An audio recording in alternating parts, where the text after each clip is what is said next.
اب اس وقت دنیا میں 3 معاشی نظام ہیں.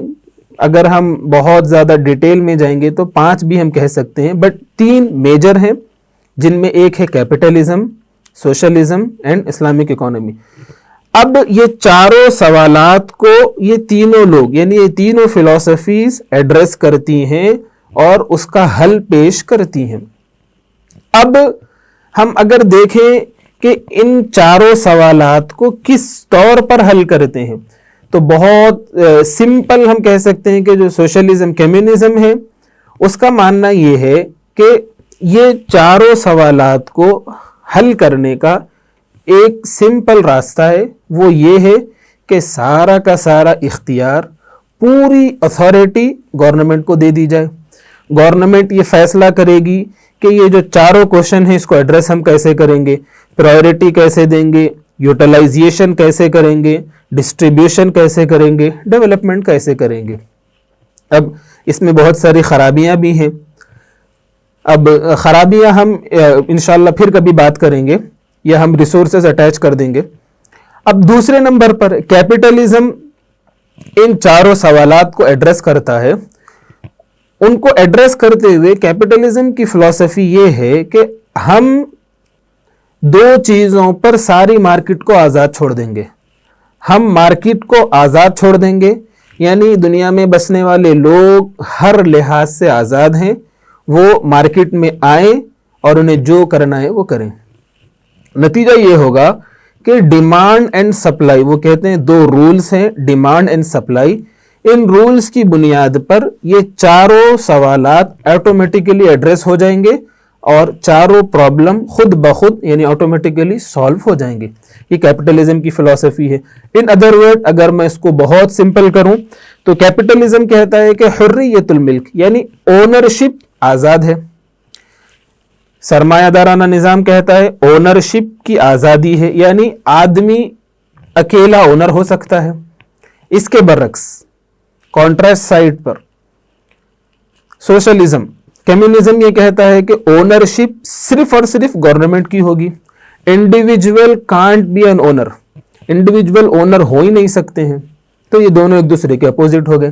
دوسرے نمبر پر یعنی سرمایہ دارانہ نظام یہ ایڈریس کرتا ہے کہ اکانومک ایکٹیویٹی بالکل آزاد ہوگی. حریہ اقتصادیہ کہتے ہیں کہ جو بھی ایکٹیویٹی کرنا ہے آدمی آزاد ہے، وہ کسی بھی چیز کا مالک ہو سکتا ہے، وہ کوئی بھی ایکٹیویٹی کر سکتا ہے. اب وہ مارکیٹ میں جو بھی ایکٹیویٹی کرے مارکیٹ آٹومیٹیکلی اپنے آپ کو ایڈجسٹ کر لے گی based on demand and supply.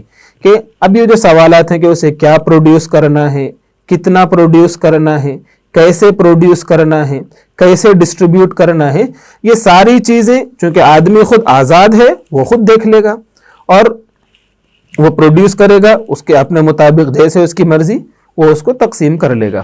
اور تیسرے نمبر پر وہ کہتے ہیں کہ حریت الربح یعنی پروفٹ میں بھی آدمی آزاد ہے، ایکٹیویٹی میں بھی آزاد ہے اور پروفٹ میں بھی آزاد ہے. دیکھیے اس کے بھی بہت سارے نقصانات ہیں، ہم پھر کبھی نقصانات کے بارے میں بات کریں گے. ہم یہاں پر صرف کچھ چیزوں کو ہائی لائٹ کریں گے.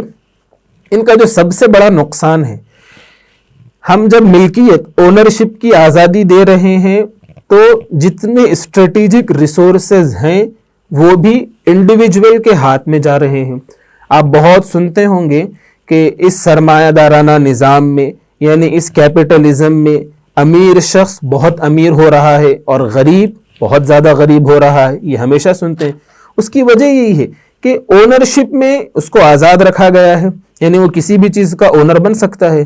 تو اسٹریٹجک ریسورسز پر جب وہ اونر بن جائے گا تو پھر پرائز وہ اپنے حساب سے سیٹ کر لے گا. مجھے بہت زیادہ اس کی مثالیں دینے کی ضرورت نہیں ہے کیونکہ ہم لوگ آج کل بہت دیکھ بھی رہے ہیں کہ دنیا میں کن ممالک میں اسٹریٹجک ریسورسز انڈیویجولز کے ہاتھوں میں جا رہے ہیں. اب دوسرا جو نقصان اس کا ہے، اکنامک ایکٹیویٹی کو جب ہم آزاد کر رہے ہیں اس پر کوئی لمیٹیشن نہیں ہے تو اس میں بھی بہت سارے نقصان ہیں. اس کا دیکھ لیجئے آپ آج کل آپ ٹی وی پر بھی یہ دیکھ سکتے ہیں کہ کھلے عام یہ اشتہارات دیے جا رہے ہیں کہ یہاں پر شرط لگائیے، جوا کھیلیے، اور اخیر میں کہہ دیا جاتا ہے کہ اس کی عادت پڑ سکتی ہے لہٰذا گیمبل ریزنیبلی، یہ کتنی سوچیے کہ یہ نتیجہ ہے یہ آؤٹ کم ہے اس فلسفی کا. یعنی یہ فلسفی کہہ رہی تھی کہ ہم اکانومک ایکٹیویٹی کو آزاد رکھیں گے, آدمی based on the demand and supply وہ آزاد ہے, وہ جو چاہے ایکٹیویٹی کر سکتا ہے. تو لوگوں نے کھلے عام اب جو کی بھی اشتہارات دینے لگ گئے. تو یہ اس کا نقصان ہے, اور بہت سارے نقصانات اور ہیں.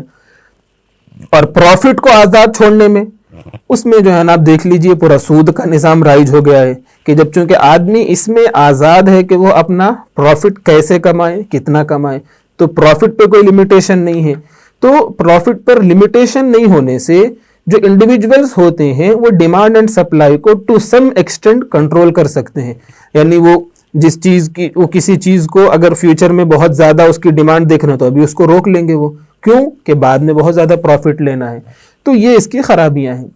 ان دونوں کے بیچ میں ایک اور نظام ہے اسلامک اکانومی, وہ نہ تو بالکل اس رخ پر ہے, یعنی اس ایکسٹریم سائیڈ پر ہے جس پر سوشلزم کمیونزم ہے, نہ تو اس ایکسٹریم سائیڈ پر ہے جس پر کیپٹلزم ہے.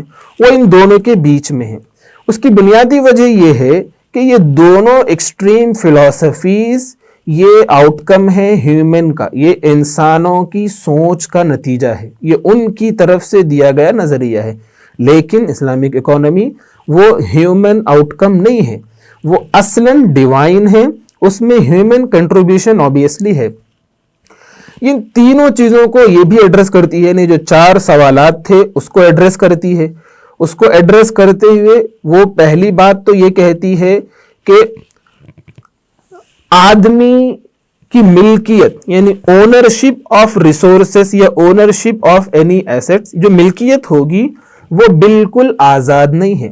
نہ تو اس طرح ریسٹرکٹڈ ہے کہ صرف گورنمنٹ اون کرے, نہ تو اس طرح فری ہے کہ آدمی کسی بھی ریسورس کا مالک ہو جائے, بلکہ to some extent it is allowed for an individual to own resources, لیکن انلمیٹڈ نہیں ہے, وہ سم ایکسٹینٹ تک ہوگا. اب اس میں ایکسٹینشن یعنی لمیٹیشنز کیا ہیں وہ ہم تفصیل میں, یعنی وہ آپ لوگ تفصیل میں دیکھ سکتے ہیں. دوسرے نمبر پر اکانومک ایکٹیویٹی پر بھی اسلام پابندی لگاتا ہے. پابندی کا مطلب ایک دم گھبرانے کی ضرورت نہیں ہے کہ ہم کچھ نہیں کر سکتے, ایسا کچھ نہیں ہے.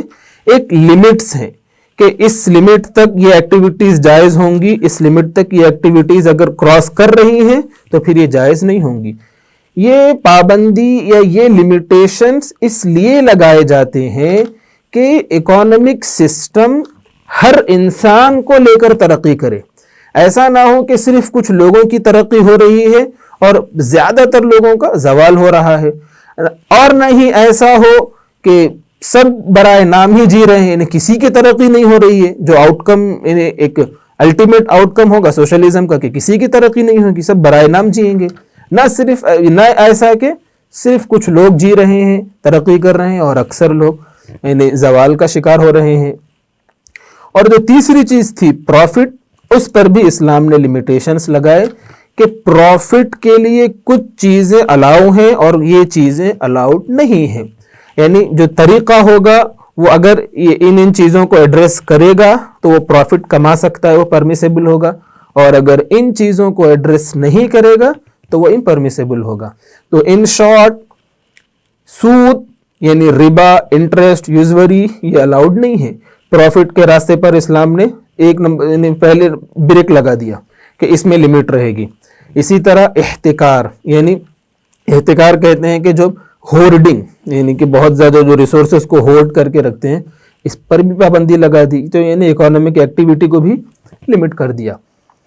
تو اب ہمیں معلوم یہ ہوا کہ 4 بنیادی سوالات ہیں. اگر ہم پوری اس کا سمری کریں, پوری ویڈیو کی سمری کریں, تو 4 بنیادی سوالات ہیں جو 3 اکانومک سسٹم ایڈریس کرتے ہیں. ان میں 2 economic system capitalism and communism 2 extreme sides پر ہیں, اور وہ دونوں ان کو ایڈریس تو کرتے ہیں لیکن انکلوزیو نہیں ہیں. اس میں بہت سارے لوگ محروم رہ جاتے ہیں اور بہت سارے لوگوں کا حق مارا جاتا ہے. جو درمیانی راستہ ہے اسلامک اکانومک سسٹم, وہ بھی ان 4 کو ایڈریس کرتا ہے, اور وہ یہ میک شور کرتا ہے کہ اگر اس کو پراپرلی فالو کیا جائے تو اکانومک ایکٹیویٹی ایک بہت انکلوزیو ایکٹیویٹی بن جائے گی، اور جو ڈیولپمنٹ ہوگا وہ انکلوزیو ڈیولپمنٹ ہوگا، ایکسکلوزیو نہیں ہوگا۔ اب اسلامک اکانومک سسٹم دیگر کیا پابندیاں لگاتا ہے، یعنی ان چاروں کو وہ ایڈریس تو کر رہا ہے، لیکن کیسے ایڈریس کر رہا ہے؟ یعنی کیا، اب جیسے ہم نے ابھی تھوڑی دیر پہلے سنا کہ پروفٹ میں لمیٹیشنز ہیں، اکنامک ایکٹیویٹیز میں لمیٹیشنز ہیں، وہ لمیٹیشنز کیا کیا ہیں؟ کیا چیزیں خریدنا بیچنا جائز ہے، کیا چیزیں خریدنا بیچنا جائز نہیں ہے، کیسے خریدنا بیچنا جائز ہے، کیسے خریدنا بیچنا جائز نہیں ہے، کون سی امپلائمنٹس جائز ہیں، کون سی ناجائز ہیں، کیا ایکٹیویٹیز ہم کر سکتے ہیں اور کون سی ایکٹیویٹیز ہمیں نہیں کرنی چاہیے۔ یہ چیزیں اب ہم انشاءاللہ اس سیریز میں مختصر ویڈیوز کی شکل میں دیکھیں گے۔